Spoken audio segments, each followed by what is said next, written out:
Of course, I didn't make that up.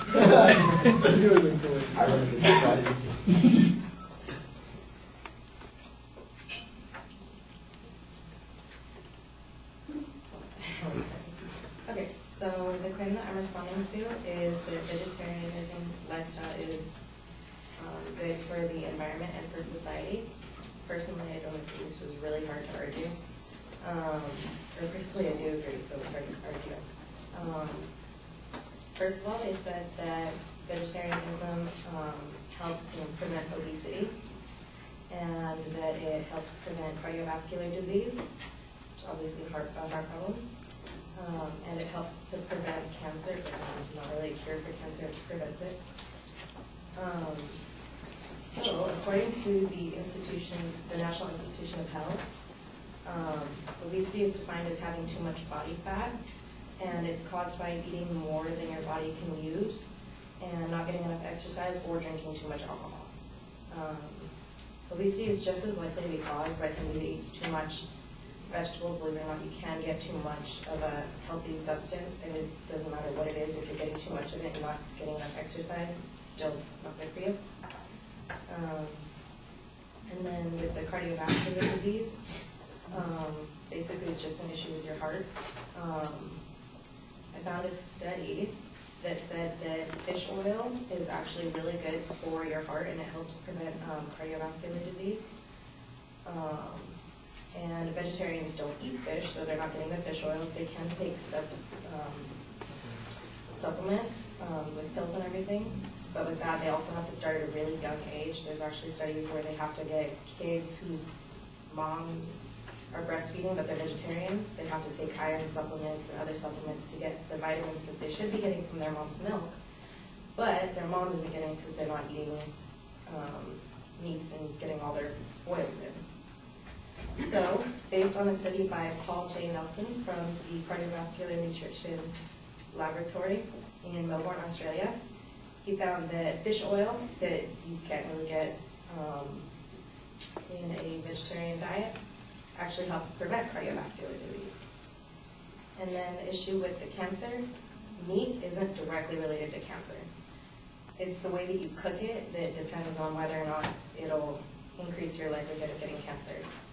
According to Stephen Bryans, PhD of the Western A. Price Organization, oftentimes vegans and vegetarians will try to scare people into avoiding animal foods and fats by claiming that vegetarian diets offer protection from certain chronic diseases. Such claims, however, are hard to reconcile with historical and anthropological facts. All of these diseases are mentioned primarily in the 20th century, yet people have been eating meat and animal fat for thousands of years.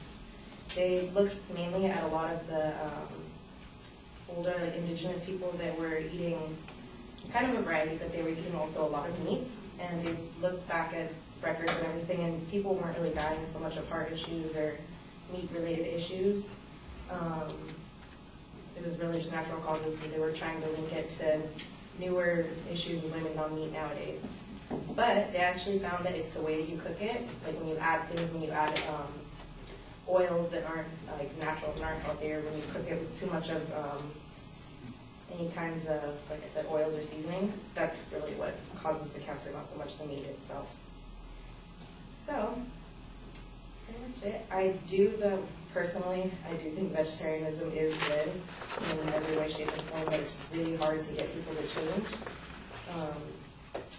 So, personally, vegetarianism is good, but I also did find evidence that it's not perfect.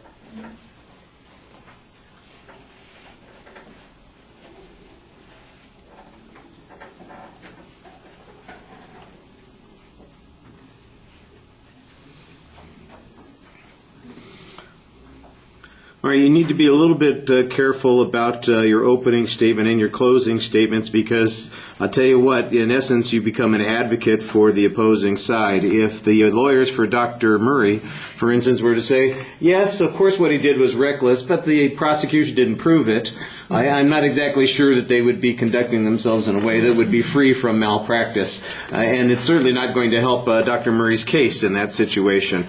Nobody's asking you to agree with the opposite position.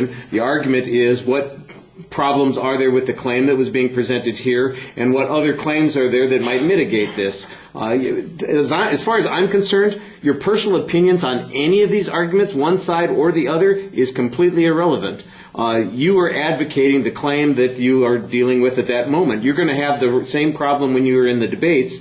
All four of you might feel the same way about the proposition or the topic area that you're on, but two of you have to take one side and two of you have to take the other side, and there's no guarantee that the two get the side that they want. So the goal here is to find the arguments that apply on the issues. Now, other than that, I thought you found some good information that applied on a couple of those points. I like the anthropological approach that you have on the first point. It seems like you kind of hesitate to give that evidence. It really comes out after you've given that whole argument. I think that evidence should come early, and then you need to explain what it means in the long term, that in fact it seems to suggest that there is a denial of a link to these benefits to vegetarianism, and rather it is changing practices, and you talk about the way things are cooked. I'm not sure that we got all of that information as clearly in the speech as we should.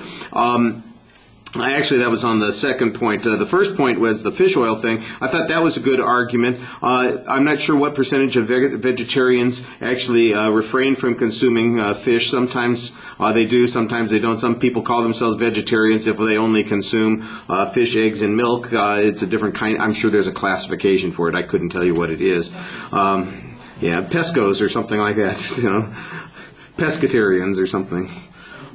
That sounds like a group of the Episcopal Church. You know, they're a break-off group of the Episcopal Church. All right, but the idea of the supplements being necessary to provide for the deficiencies in the diet, because there is material that's needed in these meats, I think that's a good counterclaim on that issue. And then the anthropological issue is actually on the second point. By the way, they get quoted quite a bit, and you need to be more specific. It sounds to me like you are summarizing what the research is instead of quoting it directly, and you want to always quote directly. All right, thank you.